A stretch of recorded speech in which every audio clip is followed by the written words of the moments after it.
Hello everyone, my name is Guy, and today we are going to go over the TCP and UDP protocols. I'm going to go ahead and pull up a couple of items on our screen here. And we are going to start off with TCP, also known as Transmission Control Protocol. This basically is a way to deliver and receive data that is in a structured, ordered, and error-checked system. This will make sure that the recipient has got all of the bits in order like they were sent from the sender. So in this case, we have a phone. We are connected to this website to download a file that will install an application on our phone. So in order for this application to be installed correctly, processor must read 1001. So this website here is going to send packets of 1001. And when this phone receives it, it's going to send back the packets that it has received. As you can see, this takes time and increases a little bit of latency across the network, but this ensures that we have a file. Let's say this phone received 1010 instead of 1001. Well, then when this recipient sees that, it will then try to reset this bit of information here.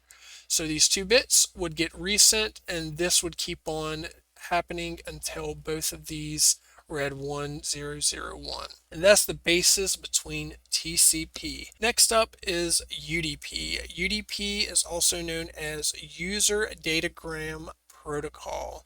This basically works the same way as TCP, but it has no error checking and it just keeps sending the packets. So this makes a lot more sense in things such as video streams, audio streams. If you're playing a game, you don't need to have every single packet aligned because that would just increase the latency, and for you to miss a few bits of a frame or a few bits of audio, or you skip out on a game, you don't need to increase the latency by having the sender confirm that you have the packets. So in this case, we're going to connect this TV to our Wi-Fi, and we're going to have our Wi-Fi connected to the internet. We have a video stream that we want to watch from the internet on this app. So when this TV wants to watch this screen, let's say that these ones and zeros are images. So the video that is sending from the application sends out 1001. So it sends out 4 frames of an image.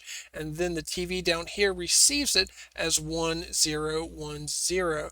Now you may not even notice this as an end user, because if there's, let's just say, 24 frames a second and one frame had a small mishap from another frame, well, you wouldn't want to wait until this sender to check to make sure that that frame was right. If you were watching a sports event where time is of the essence, you wouldn't want your TV to sit here and load because it missed a single piece of data on a single frame, which there's 24 frames in a second. So if it had to check every single frame to make sure that all of the data in that frame was correct, you would see of the latency it would provide. So TCP is a necessity for downloads and login information to make sure that the data that you receive is absolutely correct. This creates latency in our network.